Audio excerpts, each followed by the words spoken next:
Percaya ya, kalau ada yang bilang sebuah organisasi internasional menobatkan Jokowi sebagai salah satu pemimpin terkorup di dunia.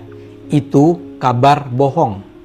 Tapi sekarang memang lagi nyebar di mana-mana. Yang nyebarin kayaknya sih terutama para buzzer anti Jokowi yang masih juga nggak terima jagoannya kalah.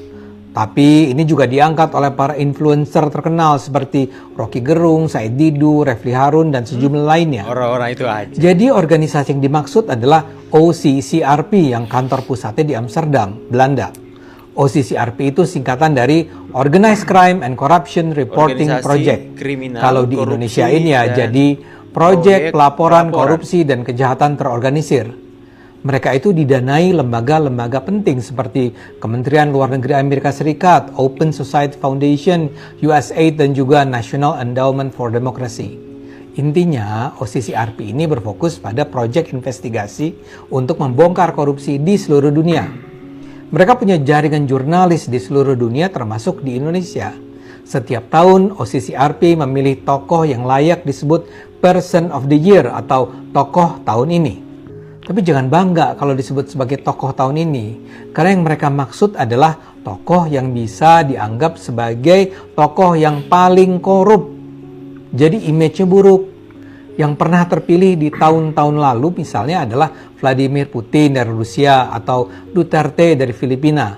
Nah, tahun ini mereka memilih mantan Presiden Suriah yang baru saja digulingkan, Bashar al-Assad. Lalu kenapa nama Jokowi juga disebut-sebut? Gara-garanya, OCCRP ini mengundang para pembaca di seluruh dunia untuk mencalonkan nama-nama yang layak disebut sebagai Person of the Year mereka. OCCRP melakukannya melalui akun X. Jadi siapapun bisa mengirimkan nama-nama yang dianggap pemimpin paling korup. Batas waktu pengirimannya adalah 23 November sampai 5 Desember 2024. Ini memang terasa lebih egaliter sih. Jadi penentuan nama tokoh terkorup di dunia tidak ditentukan hanya beberapa anggota juri ahli di Amsterdam, tapi juga dengan melibatkan publik di dunia. Nanti setelah sudah terkumpul daftar nama terpilih, barulah dinilai oleh sebuah tim juri yang terdiri dari 6 orang ahli. Dalam tim juri itu ada wartawan, ada aktivis, dan juga ilmuwan. Masalahnya, OCCRP tidak menyangka bahwa ternyata peluang ini dimanfaatkan oleh para aktivis politik. Ini yang terjadi di Indonesia. Begitu tahu ada undangan untuk mengirimkan nama pemimpin terkorup, terjadilah aksi mobilisasi para netizen X untuk mencalonkan nama Jokowi sebagai Person of the Year. Melalui repostingan yang berulang-ulang, pesan-pesan itu menyebar di Indonesia. Dan gara-gara